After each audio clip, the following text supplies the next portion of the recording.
लोग महासागर के बारे में जानेंगे।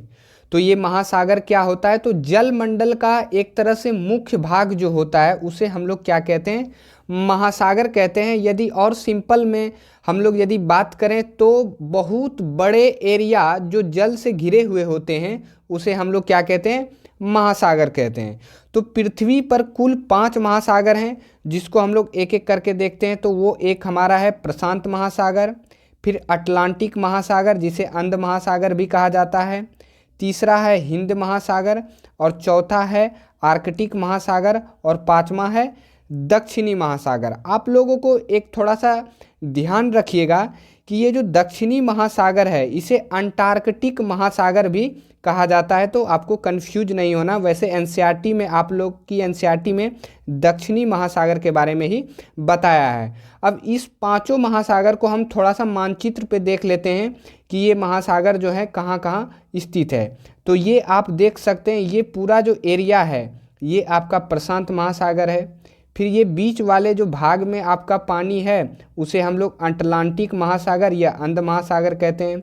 फिर आप अपने भारत के नीचे देखिएगा मानचित्र में तो ये आपको मिलेगा हिंद महासागर, और फिर यहाँ ऊपर देखिएगा तो आपको मिलेगा आर्कटिक महासागर, और फिर इधर आप नीचे देखिएगा तो दक्षिणी महासागर जिसे अंटार्कटिक महासागर भी कहा जाता है। तो ये आपको ध्यान में रखना है। तो अब हम लोग अगले पेज पे एक एक करके इन सभी महासागरों के बारे में जानेंगे। तो सबसे पहला जो महासागर है हमारा वो है प्रशांत महासागर। तो प्रशांत महासागर में जो इम्पोर्टेंट फैक्ट है उनको मैं एक एक करके हम लोग देखते हैं, मैंने यहाँ नोट डाउन किया है। तो यह महासागर जो है यह विश्व का सबसे बड़ा महासागर है।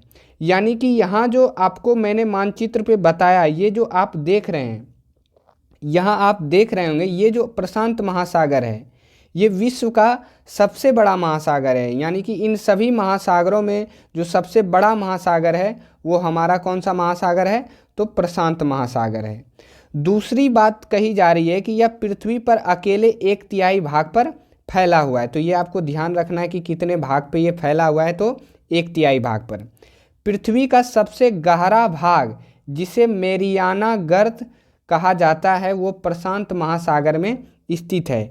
यानी कि पूरे पृथ्वी की यदि हम बात करें तो सबसे गहरा भाग जो है वो मेरियाना गर्त उसका नाम रखा गया है।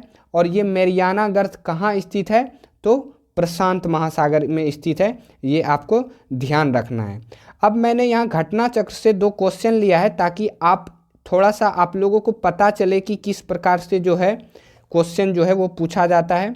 तो पहला क्वेश्चन हमारा है विश्व का सबसे बड़ा महासागर है, तो आर्कटिक महासागर, हिंद महासागर, प्रशांत महासागर, अटलांटिक महासागर। जैसा कि मैंने आप लोगों को अभी बताया कि सबसे बड़ा जो महासागर है वो हमारा प्रशांत महासागर है 5 महासागर में। तो इसका राइट आंसर ये होगा। अब मेरियाना ट्रेंच किस महासागर में स्थित सबसे गहरा ट्रेंच है। मैंने यहाँ गर्त बोला और यहाँ इन्होंने ट्रेंच कहा है। देखिए कैसे घुमा के जो है क्वेश्चन जो है वो पूछा जाता है। तो वो प्रशांत, अटलांटिक, हिंद, आर्कटिक। तो ये जो मेरियाना ट्रेंच है ये सबसे गहरा भाग है पृथ्वी का, और ये कहाँ स्थित है, तो प्रशांत महासागर में स्थित है। तो ये आपका राइट आंसर होगा। अब हमारा अगला महासागर है अटलांटिक महासागर जिसे अंध महासागर भी कहते हैं। तो यह विश्व का दूसरा सबसे बड़ा महासागर है। यानी कि अटलांटिक महासागर में यह बताया जा रहा है कि यह विश्व का दूसरा सबसे बड़ा महासागर है। पहला सबसे बड़ा महासागर कौन था, प्रशांत महासागर, और दूसरा सबसे बड़ा महासागर अटलांटिक महासागर। यह अंग्रेजी भाषा के एस अक्षर के आकार का है। यानी कि अटलांटिक महासागर जो है वो अंग्रेजी भाषा के किस अक्षर के आकार का है, तो एस अक्षर के आकार का है। ये आपको ध्यान में रखना है। व्यापार की दृष्टि से यह सबसे व्यस्त महासागर है। यानी कि व्यापार की दृष्टिकोण से यदि देखा जाए तो ये जो अटलांटिक महासागर है यह सबसे बिजी महासागर है, यानी कि व्यस्त महासागर है। तो अब हम लोग अटलांटिक महासागर को थोड़ा सा मैप के माध्यम से समझते हैं कि ये जो बातें अटलांटिक महासागर के बारे में कही जा रही है वो क्यों कही जा रही है। तो सबसे पहले मैंने आप लोगों को बताया कि अटलांटिक महासागर जो है ये दूसरा सबसे बड़ा महासागर है। यानी कि यहाँ आप देख सकते हैं ये अटलांटिक महासागर है। यहाँ से यहाँ तक आपको सिर्फ अटलांटिक महासागर का ही एरिया आपको मिलेगा। अब दूसरी बात इस कही जा रही थी कि यह अंग्रेजी के एस अक्षर का आकार का है। तो आप यदि इसको ऐसे देखिएगा तो ये कुछ इस तरह से बनेगा। तो इसलिए इस महासागर को अंग्रेजी के एस अक्षर के आकार का महासागर जो है वो कहा जाता है, क्योंकि इसका आकृति जो है कुछ एस आकार के जैसा ही है।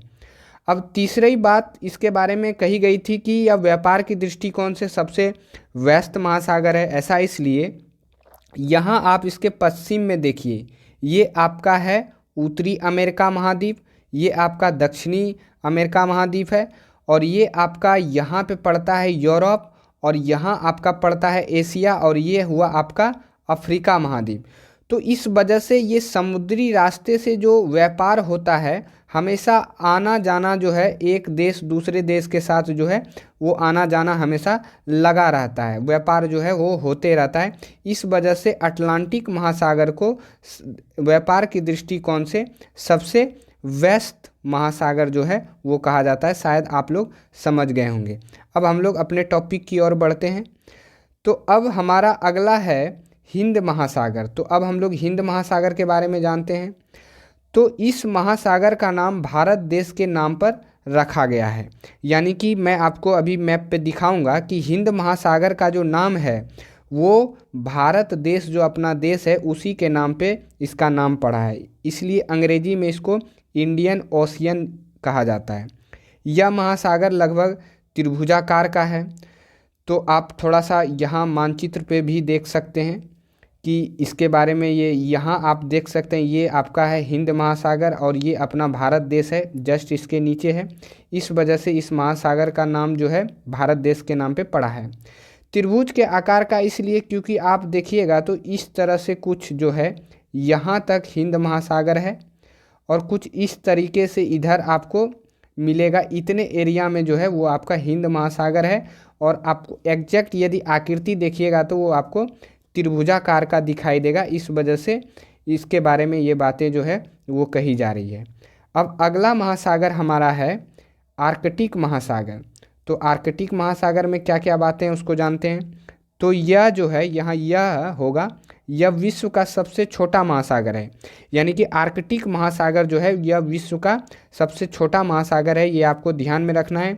यह एक ऐसा महासागर है जो हमेशा बर्फ़ से ढका रहता है। तो मैं आप लोगों को थोड़ा सा मैप के माध्यम से दिखा दूं। यहाँ आप देख सकते हैं ये है आपका आर्कटिक महासागर। ये उष्ण कटिबंध क्षेत्र में पाया जाता है, इस वजह से यहाँ हमेशा जो है बर्फ़ जो है बना रहता है। तो इसलिए बोला जाता है कि यह हमेशा बर्फ़ से ढका रहता है और यह सबसे छोटा महासागर है। ये आपको ध्यान में रखना है। वैसे ये जो दक्षिणी महासागर है इसके बारे में ज़्यादा बातें जो है आपको जाननी नहीं है, सिर्फ ये जानना है कि दक्षिणी महासागर को अंटार्कटिक महासागर के रूप में भी जाना जाता है। आपको मैं थोड़ा सा बता दूं, आप ध्यान रखिएगा कि ये अटलांटिक महासागर जो है इसके इधर दक्षिण अमेरिका, फिर इधर यूरोप और फिर अफ्रीका इधर सटा हुआ है। हिंद महासागर से इधर आपका मिल जाएगा अफ्रीका, एशिया मिल जाएगा और इधर ऑस्ट्रेलिया। और ये प्रशांत महासागर है, इससे इधर आपको उत्तरी अमेरिका, ये आपको दक्षिणी अमेरिका। तो इस तरह से आपको कुछ मैप के माध्यम से आपको लोकेशन जो है थोड़ा ध्यान में रखना है। कभी कभी घुमा के क्वेश्चन जो है वो पूछ